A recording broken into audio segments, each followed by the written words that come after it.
আবারও ধর্মনগর শহরে দুঃসাহসিক চুরিকাণ্ড সংঘটিত হয়। 14 এপ্রিল রবিবার উত্তর ত্রিপুরা জেলার জেলা সদর ধর্মনগর শহরের শরৎপল্লী এলাকার বাসিন্দা নারায়ণী ভট্টাচার্যের বাড়িতে এই চুরিকাণ্ডটি সংঘটিত হয়।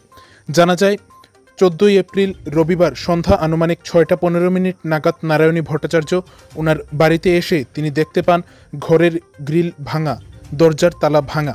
এরপর এটি দেখতে পেয়ে সাথে সাথেই পাশের বাড়িতে তিনি তলব করেন এবং লোকজন সেখানে উপস্থিত হয় এবং পরবর্তীতে ধর্মনগর থানায় এই ঘটনার ব্যাপারে খবর দেওয়া হলে ধর্মনগর থানার পুলিশ ঘটনাস্থলে ছুটে যায়।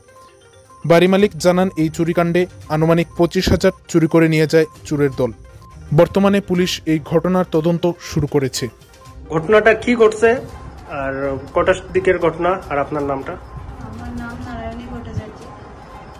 দুপুর 2:30টার সময় আমি এক জায়গাতে আমার রিলেটিভের বাড়িতে নিমন্ত্রণ খেতে গেছিলাম।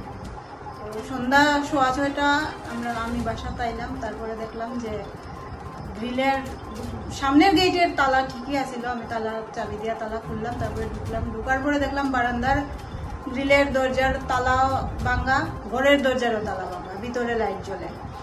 তারপর আমি পাশের বাড়ির লোকজনের ডাকে আনিয়া ঢুকলাম। ঢুকার পরে দেখলাম যে আলমারি সব তছনছ করা, আলমারি খোলা, জিনিসপত্র নিছে। মোটামুটি আমার 25,000 টাকার মতো টাকা নিছে, ঘড়ি কানের সোনা আর একটা মোবাইল নিয়ে গেছে। আচ্ছা, পুলিশ আইছিল? হ্যাঁ, কিছু কইছে তারা এনকোয়ারি করে নিছে, ভাঙা তালা টুলা নিছে। আচ্ছা, ডায়েরিতে লেখা নিছে সব ডিটেইলস।